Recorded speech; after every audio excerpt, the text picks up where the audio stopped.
അതായത് നിങ്ങളൊരു ഓസ്മോസിസിന് എക്സാമ്പിൾ കാണും.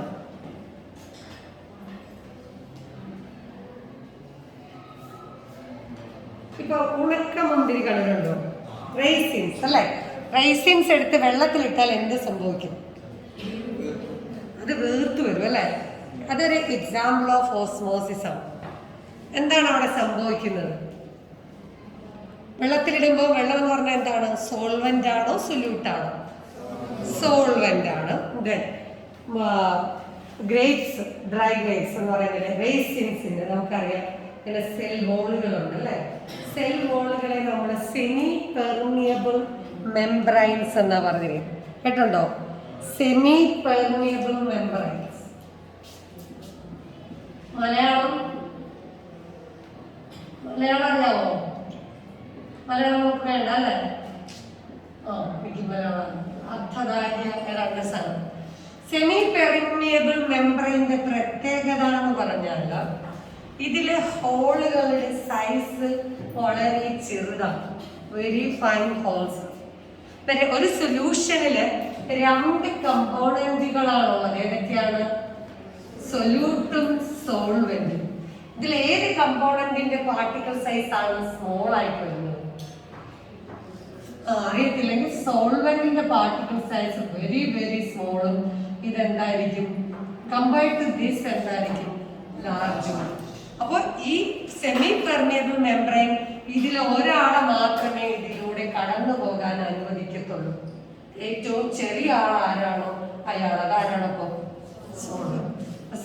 സെമി പെർമിയബിൾ മെംബ്രെയിൻ എന്ന് പറയുന്ന membrane which allows only solvent molecule to pass through it. അതിലൂടെ കടന്നു പോകാൻ ആരെ മാത്രമേ അനുവദിക്കത്തുള്ളൂ?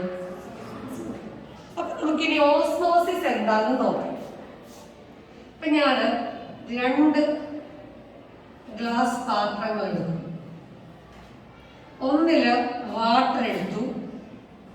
ഇത് water mixed with some solute. For example we can take sodium chloride solution. ഇത് 2 സെപ്പറേറ്റ് പാത്രങ്ങളിലേക്ക്. ഇനി ഞാൻ ഈ 2 പാത്രങ്ങളും ജോയിൻ ചെയ്യും, ഒന്നാക്കും. യൂസിങ് അതിനെ ഡിവൈഡ് ചെയ്യുന്നത് ഒരു സെമി പെർമിയബിൾ മെംബ്രെയിൻ വെച്ചിട്ട് ഡിവൈഡ് ചെയ്യും. ഇതായിരുന്നു അതിന്റെ ഇനിഷ്യൽ വാട്ടർ ലെവല് 2ന്റെയും. കുറച്ച് കഴിയുമ്പോൾ നിങ്ങൾ നോക്കിയാൽ നിങ്ങൾക്ക് എന്ത് കാണാൻ പറ്റും? അപ്പൊ ഇത് ഒരു സൊല്യൂഷൻ വിത്ത് ഹൈ കോൺസെൻട്രേഷൻ എന്ന് പറയാം അല്ലെ? കാരണം ഇവിടെ എന്തുണ്ട്? Sodium chloride. ഇവിടെ ഉണ്ടോ? സോൾവെന്റ് മാത്രമാണ്. നമുക്ക് വേണമെങ്കിൽ ലോ കോൺസെൻട്രേഷൻ എന്ന് പറയും. അപ്പോൾ നമുക്കറിയാം ഒരു ചൂട് കൂടിയ വസ്തുവും ചൂട് കുറഞ്ഞ വസ്തുവും അടുത്തടുത്തിരുന്നാൽ എന്ത് സംഭവിക്കും? ചൂട് കൂടിയതിൽ നിന്ന് ചൂട് കുറഞ്ഞതിലേക്ക് പോകും. Until when they R equal അല്ലെ? അവ ഇക്വിലിബ്രിയത്തിൽ എത്തുന്നവരെ പോകും. അപ്പൊ ഇതും അതുപോലെയാണ്. 2 സൊല്യൂഷനും ഡിഫറെന്റ് കോൺസെൻട്രേഷൻ. ഒരെണ്ണം very high concentration of sodium chloride, ഒരെണ്ണത്തിൽ very very low. Sodium chloride ഇല്ലെന്ന് നമ്മളങ്ങ് ഇമാജിൻ ചെയ്യും. അപ്പൊ ഇതിനെ 2ന്റെയും കോൺസെൻട്രേഷൻ ഒന്നാവണം. പക്ഷെ ഇവിടെ ഒരു പ്രശ്നമുണ്ട്. ഹീറ്റ് പോലെ സൊല്യൂട്ടിന് ഒഴുകാൻ പറ്റുമോ? ഇല്ല. Because semi permeable membrane does not allow the passage of sodium chloride through it. പിന്നെ എങ്ങനെ ഉണ്ടാകും? സോൾവെന്റ് മോളിക്യൂള് എങ്ങോട്ട് മൂവ് ചെയ്യുന്നു? ലോ കോൺസെൻട്രേഷനിൽ നിന്ന് അല്ലെ? അപ്പൊ ഇവിടെ ലോ ടു ഹൈ പോകുമെന്ന് നമുക്ക് തോന്നും. പക്ഷെ നിങ്ങൾ ചിന്തിക്കണം, ഒഴുകുന്നത് ആരാണ്? Solvent molecule. അപ്പൊ ലോ കോൺസെൻട്രേഷനിൽ നിന്ന് ഹൈ കോൺസെൻട്രേഷനിലേക്ക് സോൾവെന്റ് മോളിക്യൂൾ മൂവ് ചെയ്യുന്ന പ്രോസസ്സിനെയാണ് ഓസ്മോസിസ് എന്ന് പറയുന്നത്. മനസ്സിലായോ? എന്താണ് ഓസ്മോസിസ്? ദ മൂവ്മെന്റ് ഓഫ് ആരാണ്? Solvent molecules from low concentration to high concentration. Normally അങ്ങനെ സംഭവിക്കുമോ? when they are separated by a semi permeable membrane. എല്ലാവർക്കും മനസ്സിലായോ? എന്താണ്? 2 സൊല്യൂഷനെ സെമി പെർമിയബിൾ മെംബ്രെയിൻ വെച്ച് സെപ്പറേറ്റ് ചെയ്യുമ്പോൾ ലോ കോൺസെൻട്രേഷനിൽ നിന്ന് ഹൈ കോൺസെൻട്രേഷനിലേക്ക് സോൾവൻ മോളിക്യൂൾ ഫ്ലോ ചെയ്യും until their concentration become equal. ഇനി ഓസ്മോട്ടിക് പ്രഷർ എന്താണെന്ന് നമ്മൾ പറയാൻ പോകുന്നത്. ഓസ്മോസിസ് എല്ലാവർക്കും മനസ്സിലായല്ലോ. അപ്പോൾ ഇവിടുന്ന് കുറേ ആൾക്കാർ ഇടിച്ച് ഹൈ കോൺസെൻട്രേഷനിലേക്ക് പോകുന്നു. നമുക്കറിയാം പ്രഷർ എന്ന് പറയുന്നത് മോളിക്യൂൾസ് കൂട്ടിയിടിക്കുന്നത് മൂലവും അതിന്റെ മോൾസിലുള്ള ഇടിയുടെ എല്ലാം ടോട്ടൽ തുകയാണ് ഒരു ഗ്യാസിന്റെ പ്രഷർ അല്ലെ. അതുപോലെ നമുക്ക് ലിക്വിഡിന്റെ പ്രഷർ ഇമാജിൻ ചെയ്യും. അപ്പൊ ഇവിടുന്ന് കുറേ സോൾവൻ മോളിക്യൂൾ ഇങ്ങോട്ട് ഫ്ലോ ചെയ്യുമ്പോൾ ഇവിടെ ഒരു പ്രഷർ ഇൻക്രീസ് ഉണ്ടാവുമല്ലോ. ആ ഇൻക്രീസ് ഇൻ പ്രഷറിനെയാണ് എന്തെന്ന് പറയുന്നത് ഓസ്മോട്ടിക് പ്രഷർ. അതായത് excess pressure created at high concentration side due to osmosis. അല്ലെങ്കിൽ അതിന് വേറൊരു ഡെഫിനിഷനാണ് നമ്മൾ കൊടുക്കുന്നത്. ഇവിടുന്ന് ഇങ്ങനെ സെപ്പറേറ്റ് ചെയ്താൽ സോൾവൻ മോളിക്യൂൾ ഒഴുകും, 100% ഷുവർ അല്ലേ. പക്ഷെ നമുക്ക് അങ്ങോട്ട് ഒഴുകാൻ പാടില്ല. രണ്ടുപേർക്ക് രണ്ട് ഡിഫറെന്റ് കോൺസെൻട്രേഷൻ ആണ്. സെമി പെർമിയബിൾ മെംബ്രെയിൻ മാത്രമേ ഇടയ്ക്കുള്ളൂ. നമുക്ക് ഇവർ രണ്ടുപേരും അതുപോലെ തന്നെ ഇരിക്കണമെങ്കിൽ നിങ്ങൾ എന്ത് ചെയ്യണം? സെമി പെർമിയബിൾ മെംബ്രെയിൻ മാറ്റാൻ നമ്മൾ അലൗഡ് അല്ല. കോൺസെൻട്രേഷൻ നമുക്ക് ചേഞ്ച് ചെയ്യാൻ പറ്റത്തില്ല. വേറെ എന്ത് ചെയ്യണം? ചിന്തിക്ക്. സോഡിയം ക്ലോറൈഡ് എടുക്കളെ പുറത്താകും. നമ്മൾ എന്ത് ചെയ്യുന്നറിയോ? ഇതിപ്പോ ഇവിടെ നിന്ന് ഇങ്ങോട്ട് ലിക്വിഡ് കയറുമ്പോ ഇതിന്റെ വാട്ടർ ലെവൽ കൂടൂല്ലേ? കൂടാൻ നമ്മൾ അനുവദിക്കും. നമ്മൾ ടൈറ്റ്ലി ക്ലോസ് ചെയ്ത് ഒരു പിസ്റ്റൺ വെച്ചിട്ട് ഒരു സിലിണ്ടർ വെച്ചിട്ട് ഇങ്ങനെ അടച്ചങ്ങ് വെക്കും. We are applying a pressure. എത്ര പ്രഷർ കൊടുക്കേണ്ടി വരും? അവിടെ നിന്ന് കോൺസെൻട്രേഷൻ വ്യത്യാസത്തിനനുസരിച്ച് എത്ര മോളിക്യൂൾസ് ഇങ്ങോട്ട് വരുമ്പോൾ അവർ എത്ര പ്രഷർ ഉണ്ടാക്കുമായിരുന്നു? ആ പ്രഷറിന് തുല്യമോ അല്ലെങ്കിൽ അതിനേക്കാൾ കൂടുതലോ ആയ പ്രഷർ കൊടുക്കും. അതിനെയാണ് ഓസ്മോട്ടിക് പ്രഷർ എന്ന് പറയുന്നത്. ജസ്റ്റ് ഒരു സെന്റൻസിൽ പറയാം. ഓസ്മോസിസ് നടക്കാതിരിക്കാൻ ഹൈ കോൺസെൻട്രേഷൻ സൈഡിൽ കൊടുക്കേണ്ട പ്രഷറിനെയാണ് എന്ത് പറയുന്നത്? Osmotic pressure. മനസ്സിലായോ? മനസ്സിലാക്കി പഠിക്കണം. ഓസ്മോസിസ് എന്താണെന്ന് മനസ്സിലായില്ലേ? അപ്പം നിങ്ങൾ നമ്മൾ ആദ്യം പറഞ്ഞ എക്സാമ്പിൾ ഒന്ന് ഓർത്ത് നോക്കും. അപ്പോൾ നമ്മുടെ റേസിൻസ് അല്ലേ, ഡ്രൈ റേസിൻസ് ആണ്. അതിൻ്റെ ഉള്ളിൽ ഒത്തിരി സൊല്യൂട്ട് പാർട്ടിക്കിൾസ് ഉണ്ടല്ലേ, നമുക്കറിയാം. അതിനകത്ത് ഒത്തിരി ധാതുക്കൾ അടങ്ങിയിട്ടുണ്ട്. വാട്ടറിലാണെങ്കിൽ പ്യുവർ വാട്ടറിൽ എന്തെങ്കിലും ഉണ്ടോ? ഇല്ല. അപ്പോൾ എന്ത് ചെയ്യും? സെമി പെർമിയ സെല്ലിൻ്റെ മുന്തിരിയുടെ ഔട്ട്സൈഡ് എല്ലാം എന്താണ്? സെമി പെർമിയബിൾ ആണ്. അപ്പോൾ നമ്മൾ വെള്ളത്തിലിടുമ്പോൾ വാട്ടർ ഇടിച്ച് എന്ത് ചെയ്യുന്നു? ഹൈ കോൺസെൻട്രേഷൻ സൈഡിലേക്ക് കയറും. അപ്പോൾ പ്രഷർ കൂടൂലേ? അപ്പോൾ പ്രഷർ നോർമലാക്കാൻ വേണ്ടി അവരെന്ത് ചെയ്യും? എക്സ്പാൻഡ് ചെയ്യും, ഇങ്ങനെ വികസിക്കും. വോളിയം ഇൻക്രീസ് ചെയ്യുന്നതിനനുസരിച്ചിട്ട് മുന്തിരി ഇങ്ങനെ വീർത്ത് സ്വെൽ ചെയ്ത് വന്നുകൊണ്ടിരിക്കും. മനസ്സിലായില്ലേ? ഈ പ്രോസസ്സ് വെച്ചിട്ടാണ് നമ്മുടെ എല്ലാ പ്ലാന്റ്സും ട്രീസും വാട്ടർ അബ്സോർവ് ചെയ്യുന്നതൊക്കെ നിങ്ങൾക്ക് അറിയാമല്ലോ. അത് അപ്പോൾ എഴുതിക്കോ. ആദ്യം നമ്മൾ എന്താണ് ഓസ്മോസിസ് എന്ന് എഴുതും, ദെൻ ഓസ്മോട്ടിക് പ്രഷർ എന്ന് എഴുതും. നമ്മുടെ ഉദ്ദേശം ഇതല്ല, നമ്മൾ കോളിഗേറ്റീവ് പ്രോപ്പർട്ടി പഠിക്കുന്നത് കേട്ടോ, ഇവിടുത്തെ എത്തുന്നേ ഉള്ളൂ. ആദ്യം ഓസ്മോസിസ് എന്ന് ഹെഡിങ്, ഓസ്മോട്ടിക് പ്രഷറിന്റെ താഴെ ഓസ്മോസിസ് എന്ന് എഴുതും.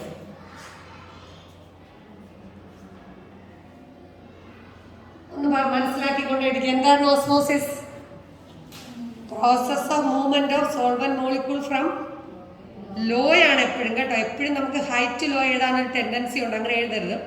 Law concentration to high concentration when normally നടക്കുമോ? When they are separated by a എഴുതിക്കുക അത്രേ. The process of movement of solvent molecules,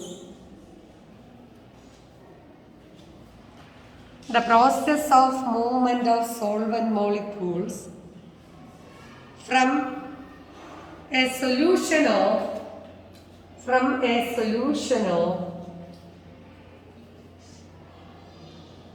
എന്താണ്? ലോ കോൺസെൻട്രേഷൻ, കുറഞ്ഞ concentration, LOW, low concentration to high concentration,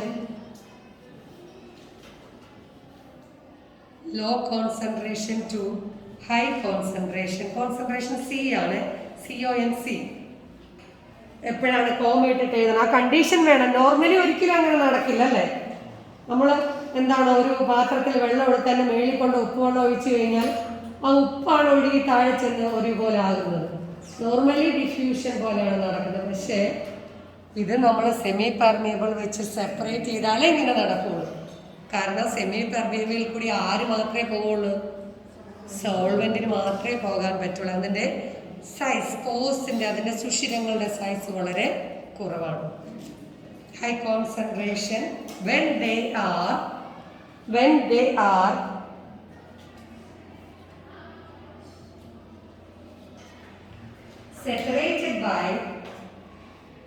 they are separated by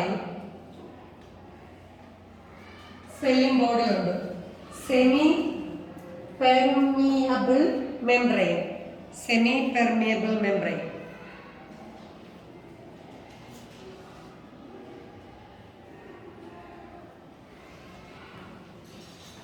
അടുത്ത പാരഗ്രാഫായിട്ട് എഴുതാം.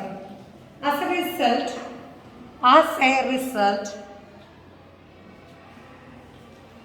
an excess pressure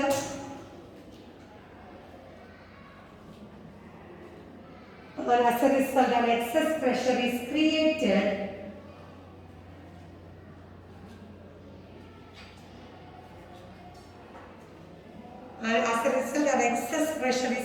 at the solution of high concentration site. അതിനെയാണ് എന്ത് പറയുന്നത്? Osmotic pressure. An excess pressure is created at the solution of high concentration site. That is called എന്താണ്? Osmotic pressure. That is called osmotic pressure.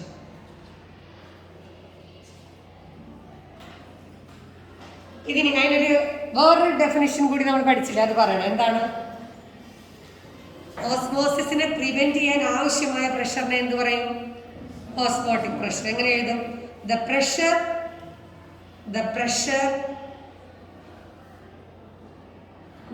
which is just required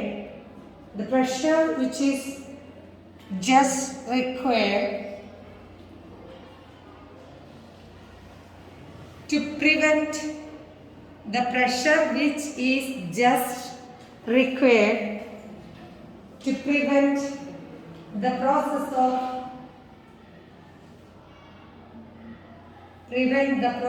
of osmosis. ആ ഡെഫിനിഷനാണ് നമ്മൾ use ചെയ്യുന്നത് കേട്ടോ. പക്ഷെ രണ്ടും നിങ്ങൾക്ക് അറിയണം, രണ്ടും സെയിം ആണ്. അപ്പൊ അങ്ങോട്ട് ചെല്ലുമ്പോൾ ക്രിയേറ്റ് ചെയ്യുന്നത് 60 mg ആണ്, mm ഓഫ് മെർക്കുറി ആണെങ്കിൽ നമ്മൾ എത്ര തന്നെ കൊടുക്കണം? 60 millimeter ഓഫ് മെർക്കുറി അവിടെ കൊടുത്താൽ, അത്രയും പ്രഷർ കൊടുത്താൽ ഈ ഓസ്മോസിസ് എന്ന പ്രോസസ്സ് നടക്കാതിരിക്കും. ഇനി this is A colligative property. അടുത്ത പാരഗ്രാഫായിട്ട് ഇരിക്കും. Osmotic pressure is A colligative property. ഈ പടം ഒന്ന് വരച്ച് വേണമെങ്കിൽ വേണോ?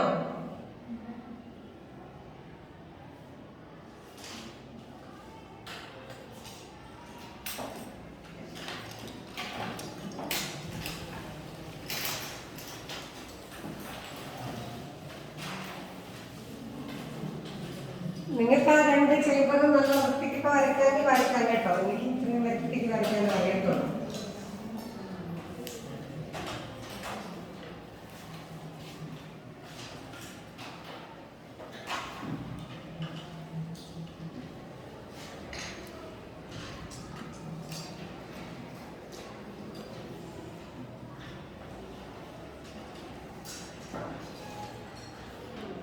ഇനി നമ്മൾ മറ്റേതുപോലെ ഒരു ഡെറിവേഷൻ ഉണ്ടാക്കിയെടുക്കണം. നമുക്ക് കാൽക്കുലേഷൻസ് ചെയ്യണ്ടേ അതിന് വേണ്ടി. സോ അതൊരു കോളിഗേറ്റീവ് പ്രോപ്പർട്ടി ആണ് പറഞ്ഞത്. So it depends on the concentration number of moles. Osmotic pressure is represented by the letter pi ആണ്. Pi is directly proportional to C. നമ്മൾ കൂടുതൽ മൊളാലിറ്റി എന്നാണ് കൊടുക്കുന്നത്. ഇവിടെ നമ്മൾ ഏത് കോൺസെൻട്രേഷൻ, നമുക്ക് വോളിയത്തിൽ വേണമെങ്കിൽ വോളിയത്തിൽ കൊടുക്കാം, മൊളാലിറ്റി വേണേൽ മൊളാലിറ്റി കൊടുക്കാം, അല്ലെങ്കിൽ മൊളാലിറ്റി കൊടുക്കാം. Where C is called concentration. Okay. Then pi is equal to ഇവിടെ കേക്ക് പിന്നെ എഴുതാം. Pi is equal to proportionality മാറ്റാൻ വേണ്ടി ഞാൻ രണ്ട് കോൺസ്റ്റന്റ് കൊടുക്കുകയാണ്. R and T. നിങ്ങൾക്ക് പരിചയമുള്ള കോൺസ്റ്റന്റ് ആണ്. Where R is called universal gas constant and T temperature. Then concentration എന്ന് പറഞ്ഞാൽ നമുക്കറിയാം number of moles per volume ആണ്. നമ്പർ ഓഫ് മോൾസ് NV അല്ലേ? സൊല്യൂട്ടിന് നമ്മളെപ്പോഴും B എന്ന് കൊടുക്കും. അപ്പൊ ഞാൻ സിക്ക് പകരം NBRT/V എന്ന് കൊടുക്കും. അങ്ങനെ കൊടുത്തുകൂടെ? ഇനി NB എന്ന് പറഞ്ഞാൽ നമുക്കറിയാം എന്തായിരുന്നു? Weight of solute divide by എന്താണ്? Molecular masses. അടുത്ത സ്റ്റെപ്പിൽ ഞാൻ NBക്ക് പകരം V ഇപ്പുറത്ത് കൊണ്ടുപോകും. Pi into V is equal to NBRT എന്ന് വരും. ഓക്കെ. then NBക്ക് പകരം അടുത്ത സ്റ്റെപ്പിൽ എന്ത് കൊടുക്കുന്നു? WB divided by FP into RT. So ഈ ഇക്വേഷനാണ് നമ്മൾ കാൽക്കുലേഷന് വേണ്ടി യൂസ് ചെയ്യുന്നത്. എഴുതി മനസ്സിലാക്കിയിട്ട് തന്നെ എഴുതി കേട്ടോ. അത്ര പാടുള്ളതൊന്നുമല്ല, ഈസിയാണ്. എന്നിട്ട് അതിലെ ഓരോ ടേമും എന്താണെന്ന് നിങ്ങൾക്ക് അറിയാൻ വേണ്ടൊരു ടേമും ഇല്ല അതിൽ. എന്നാലും ഒരു ഇക്വേഷൻ എഴുതുമ്പോൾ എഴുതുക.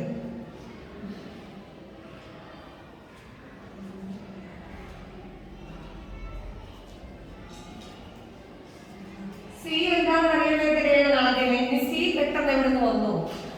Since it is a colligative property, it depends on concentration, number of moles of solute, അല്ലേ? C is the concentration.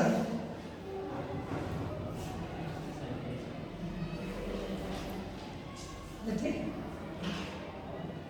Follow.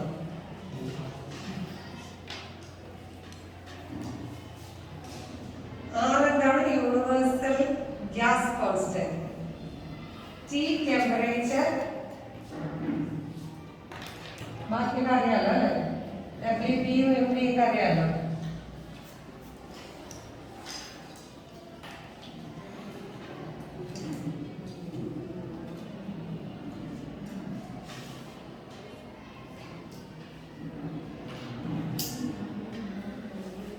ഇത് വെച്ചിട്ട് നമുക്ക് എന്ത് കണ്ടുപിടിക്കാം? വെയിറ്റ് കണ്ടുപിടിക്കാം, അല്ലെങ്കിൽ അൺനോൺ ആയിട്ടുള്ള മോളിക്കുലാർ മാസ് കണ്ടുപിടിക്കാം, എല്ലാം കണ്ടുപിടിക്കാം. പ്രോബ്ലം നമുക്ക് ചെയ്യാനോ ഒരു കാര്യം എനിക്ക് പറയാനുണ്ട്. എഴുതി കഴിഞ്ഞാൽ എല്ലാവരും എല്ലാ ടേംസും എഴുതണം. WB എന്താണ്, MB എന്താന്നൊക്കെ എഴുതണം. നിങ്ങൾക്ക് അറിയാമെന്ന് എനിക്കറിയാം, പക്ഷെ നമ്മളിത് വായിക്കുന്നത് ഇനി മാർച്ചിൽ 10-ാം തീയതി അല്ലേ? 10-ന് പരീക്ഷ തുടങ്ങുന്നത്. അപ്പൊ അന്ന് നമ്മൾ ബുക്കൊക്കെ എടുക്കുന്നത്. എന്നാലും കുറെ അക്ഷരങ്ങൾ മാത്രമേ കാണുള്ളൂ.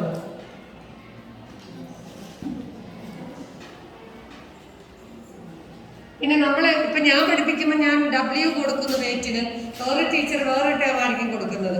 അതുകൊണ്ടാണ് നമ്മൾ ഓരോ ഫോർമുലയുടെ താഴെയും നമ്മൾ എന്താണ് യൂസ് ചെയ്തതെന്ന് എഴുതണം കേട്ടോ.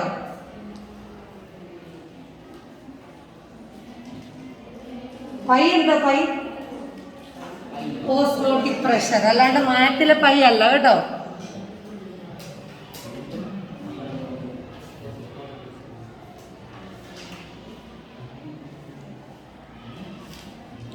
ഇനി ഇതിന് സ്ഥിരം ചോദിക്കുന്ന ഒരു ക്വസ്റ്റ്യൻ ആണ് ഞാൻ പറയാൻ പോകുന്നത്. ഇവിടെ ശ്രദ്ധിക്കും. കഴിഞ്ഞില്ലേ? നമ്മള് ഓസ്മോട്ടിക് പ്രഷർ മെത്തേഡിന്റെ ഒരു അഡ്വാൻറ്റേജ് ഉണ്ട്. ഇപ്പൊ 4 കോളിഗേറ്റീവ് പ്രോപ്പർട്ടി നമ്മൾ പഠിച്ചു. ഏതൊക്കെയായിരുന്നു?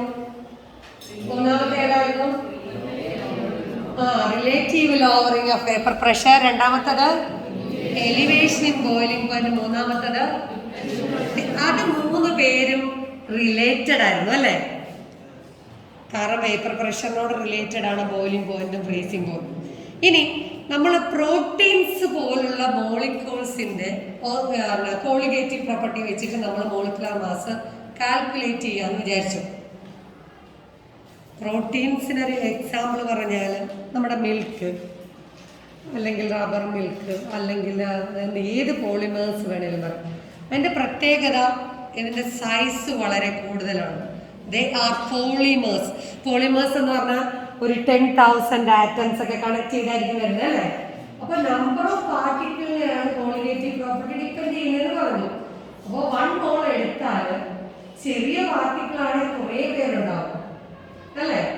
വലിയ പാർട്ടിക്കിൾ ആണെങ്കിലോ കുറച്ച്, ഇപ്പൊ നമ്മൾ 1 കിലോ ആപ്പിൾ 1 കിലോ മുന്തിരി എടുക്കുന്നു. 1 കിലോ മുന്തിരിയിൽ ഒത്തിരി മുന്തിരിങ്ങ ഉണ്ടാവും അല്ലേ, പക്ഷെ ആപ്പിളിനോ കുറച്ച് പേരാണ്. അപ്പൊ ഇവിടെ നമ്പർ ഓഫ് പാർട്ടിക്കിളിനെ ഡിപ്പെൻഡ് ചെയ്യുന്നത് കൊണ്ട് റിലേറ്റീവ് ലോവറിങ് ഓഫ് പേപ്പർ പ്രഷറിന്റെ വാല്യൂ കണ്ടുപിടിക്കുമ്പോൾ വളരെ ചെറിയൊരു വാല്യൂ ആയിരിക്കും, 0.000 അങ്ങനെ ഒരു വാല്യൂ ആയിരിക്കും നമുക്ക് കിട്ടുന്നത്. അല്ലെങ്കിൽ എലിവേഷൻ പോയിന്റ്, അതിൻ്റെ എലിവേഷൻ എന്ന് പറയുന്നത് പാർട്ടിക്കിൾസിൻ്റെ എണ്ണം കുറവായത് കൊണ്ട് വളരെ ചെറിയ വാല്യൂ 0.01 ഡിഗ്രി ഒക്കെ അല്ലെങ്കിൽ 0.01 ഡിഗ്രി ഒക്കെ ആയിരിക്കും നമുക്ക് ചേഞ്ച് വരുന്നത്. കുഴപ്പം എന്താണെന്ന് വെച്ചാൽ ഇത് മാനുവലിയാണ് നമ്മളിതൊക്കെ കണ്ടുപിടിക്കുന്നത്. വളരെ ചെറിയ വാല്യൂ ആയതുകൊണ്ട് അത് കൃത്യമായിട്ട് ആക്യുറേറ്റ് ആയിട്ട് കണ്ടുപിടിക്കാൻ നമുക്ക് ഡിഫിക്കൽട്ടാണ്. അപ്പോൾ ഒരു അൺനോൺ, ഇപ്പം ഒരാൾ പോയിസൺ കഴിച്ച് മരിച്ചു, അങ്ങനെയുള്ള കേസിലാണ് ഇതൊക്കെ ഉപയോഗിക്കുന്നത്. അല്ലാണ്ട് നമ്മൾ തന്നെ കലക്കിയിട്ട് ഓസ്മോട്ടിക് പ്രഷർ ഒന്നും കണ്ടുപിടിച്ച് നോക്കേണ്ട കാര്യമില്ല. അപ്പോൾ അയാളുടെ സ്റ്റൊമക്കിൽ നിന്ന് അല്ലേ സാമ്പിൾ എടുത്ത് ഫോറൻസിക്കിന് വിടില്ലേ, സാമ്പിൾ എടുത്ത് അയാൾ എന്താ കഴിച്ചെന്ന് കണ്ടുപിടിക്കും. അപ്പോൾ നമുക്ക് ഈ 4 മെത്തേഡ് ഉപയോഗിക്കാം. എന്താണ് റിലേറ്റീവ് ലോവർ അതിൻ്റെ വേപ്പർ പ്രഷർ ഡിഫറൻസ്, വാട്ടർ ആയിരിക്കില്ല എപ്പോഴും സോൾവെൻ്റ് അല്ലേ, അല്ലെങ്കിൽ പാലാണ് ആ മീഡിയം എന്താണെന്ന് കണ്ടുപിടിച്ചിട്ട് അങ്ങനെ വാട്ടറിൽ അല്ലാണ്ട് ചാകാൻ നേരത്തെ എല്ലാവരും പാല് കലക്കി കുടിക്കുമെന്ന് എനിക്ക് തോന്നുന്നില്ല, ഹോർലിക്സും ബൂസ്റ്റും ഒക്കെ ഇട്ടിട്ടല്ലേ അതുണ്ടാവില്ല.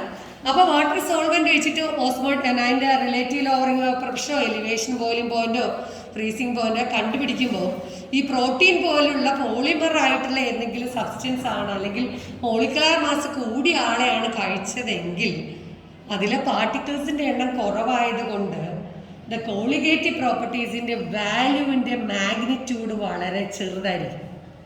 ചെറിയ വാല്യൂ ആയതുകൊണ്ട് അതിൻ്റെ ആക്യുറേറ്റ് ആയിട്ട് ഡിറ്റർമൈൻ ചെയ്യാനും എന്തായിരിക്കും, ഡിഫിക്കൽട്ടായിരിക്കും. എന്നാൽ പ്രഷറിൻ്റെ കേസിൽ ഇവിടെ നമ്മൾ എന്താ ഡിറ്റർമൈൻ ചെയ്യുന്നത്, ഇയാൾ മാത്രം ഇച്ചിരി ഡിഫറെൻ്റ് ആണല്ലേ, നമ്മൾ വേപ്പർ പ്രഷർ കണ്ടുപിടിച്ചാലേ ബോയിലിംഗ് പോയിന്റ് അങ്ങനെയല്ല ഇവിടെ, ഇയാൾ നമ്മൾ പ്രഷറാണ് കണ്ടുപിടിക്കുന്നത്. നമുക്കറിയാം പ്രഷർ ഏറ്റവും ചെറിയ അളവിലെ വേരിയേഷൻ വരെ കറക്റ്റായിട്ട് കണ്ടുപിടിക്കാനുള്ള ഡിവൈസസ് നമുക്ക് അവൈലബിൾ ആണ്. ഒത്തിരി ഡിവൈസസ് ഉണ്ട്. ഇപ്പം നമ്മുടെ ബോഡി പ്രഷർ അല്ലേ, ബ്ലഡ് പ്രഷറൊക്കെ നമ്മൾ ക്രിയേറ്റ് നോക്കുന്നുണ്ട്. അതുപോലെ തന്നെ ഏറ്റവും ചെറിയ മൈന്യൂട്ട് 0.000 10⁻³ വന്നാൽ പോലും വളരെ കൃത്യമായിട്ട് നമുക്ക് പ്രഷർ കണ്ടുപിടിക്കാൻ പറ്റും. അപ്പോൾ അങ്ങനെയുള്ള കേസിൽ നമ്മൾ എപ്പോഴും പ്രിഫർ ചെയ്യുന്നത് ഏത് മെത്തേഡായിരിക്കും, അത് ഓസ്മോട്ടിക്. അപ്പോൾ ഫോറൻസിക്കുകാർ ഏറ്റവും കൂടുതൽ യൂസ് ചെയ്യുന്നത് ആ ഡിവൈസസ് ആയിരിക്കും. എന്തായിരിക്കും, ഓസ്മോട്ടിക് പ്രഷർ കാൽക്കുലേറ്റ് ചെയ്യുന്ന ഡിവൈസ്. അതായത് കാൽക്കുലേറ്റ് ചെയ്ത് ആ വാല്യൂ വെച്ച് മോളിക്കുലർ മാസ് കണ്ടുപിടിച്ച് ആ മോളിക്കുലർ മാസുള്ള ഏത് കോമ്പൗണ്ടാണെന്ന് കണ്ടുപിടിച്ചാണ് അവൻ ഏത് വിഷമാണ് കഴിച്ചതെന്ന് കണ്ടുപിടിക്കും. മനസ്സിലായോ? അപ്പം അത് ഒരു ക്വസ്റ്റ്യനാണ്. ക്വസ്റ്റ്യൻ ഇങ്ങനെയായിരിക്കും ചോദിക്കുന്നത്, പ്രോട്ടീൻസ് പോലുള്ള ബിഗ് മോളിക്യൂൾസിൻ്റെ മോളിക്കുലർ മാസ് കണ്ടുപിടിക്കാൻ വേണ്ടി കോളിഗേറ്റീവ് പ്രോപ്പർട്ടിയിൽ ഏത് മെത്തേഡ് നിങ്ങൾ പ്രിഫർ ചെയ്യും, വൈ? ഏത് മെത്തേഡ് നമ്മൾ പ്രിഫർ ചെയ്യും? Osmotic pressure. വൈ എന്തായിരുന്നു?